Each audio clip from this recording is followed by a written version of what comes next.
अंधे हो, तुम्हें दिखाई नहीं देता? इतनी देर से दरवाजे खटखटाए जा रहे हो, मगर नहीं, तुम्हें कहाँ सुनाई देता है?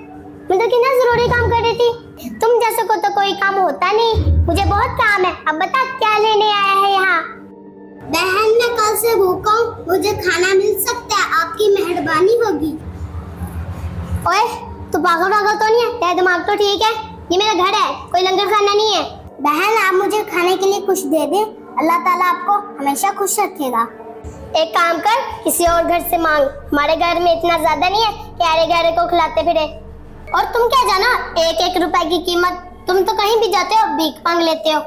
और तुम्हें पता ये घर कैसे बना है? एक एक रुपया जोड़ के मेरे पापा ने ये घर बनाया। तुम्हें कैसे पता होगा? ना तुम पढ़ते हो, ना कोई काम धंधा करते हो, भीख मांगते हो और खा के सो जाते हो। बहन, मैं तो खाना मांगने आया था और उसके बदले दुआ देने आया था। दुआ? तू देगा मुझे दुआ? दुआ की जरूरत तुझे है, मुझे नहीं। मेरे पापा ने मुझे इतना बड़ा घर बना के दिया, तू ऐसा कर, जा इस दुआ से अपना पेट भर ले। बहन, खाना नहीं देना तो कोई बात नहीं, लेकिन बातें तो ना सुनो। सब अल्लाह ही देख रहा है, बोलो अल्लाह ही अल्लाह। सुबह सुबह आ जाते हैं, सर मूड खराब कर दिया।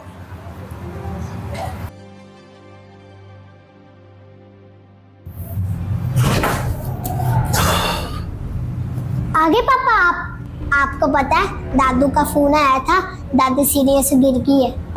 क्या? दादी सीढ़ियों से गिर गई? बेटा, क्या ये सारी मुसीबतें एक साथ ही आनी थी? कैसी मुसीबत पापा?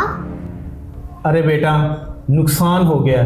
फैक्ट्री हमारी में लाख रुपए का माल पड़ा हुआ था, सारे का सारा जल के खाक हो गया।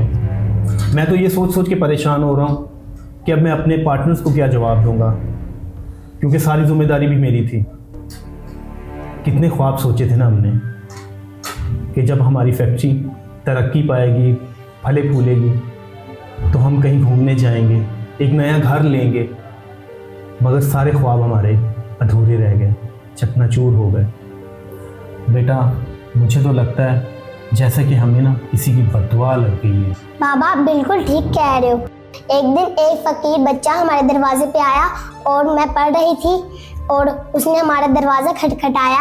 मुझे गुस्सा आया और मैंने दरवाज़ा खोल के उसको उल्टी सीधी बातें सुना दी। मैंने उसे बहुत कुछ कहा और कहा, तुम्हें देने के लिए हमारे घर में कुछ भी नहीं है, जाओ किसी और घर से मांगो। मैंने उसकी बहुत बेइज्जती की।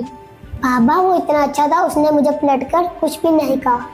बाबा, हमारे घर खाने के लिए सब कुछ था, मगर मैंने उसको खाने के लिए कुछ भी नहीं दिया और वो खाली पेट चला गया। मुझे लगता उसी की ही बदवा हमें लगी है। बेटा, तुमने उस खाली पेट भिखारी की मदद ना करके अच्छा तो नहीं किया, मगर याद रखना, जो देना जानता है वो लेना भी जानता है।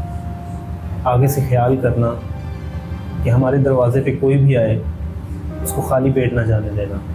बाबा, आप बिल्कुल ठीक कह रहे हैं। आइंदा मैं कभी किसी के साथ ऐसा नहीं करूँगी। और दादी की तबीयत ज़्यादा खराब है, अब हम उनका पता करने चले? चलो अब चलते हैं।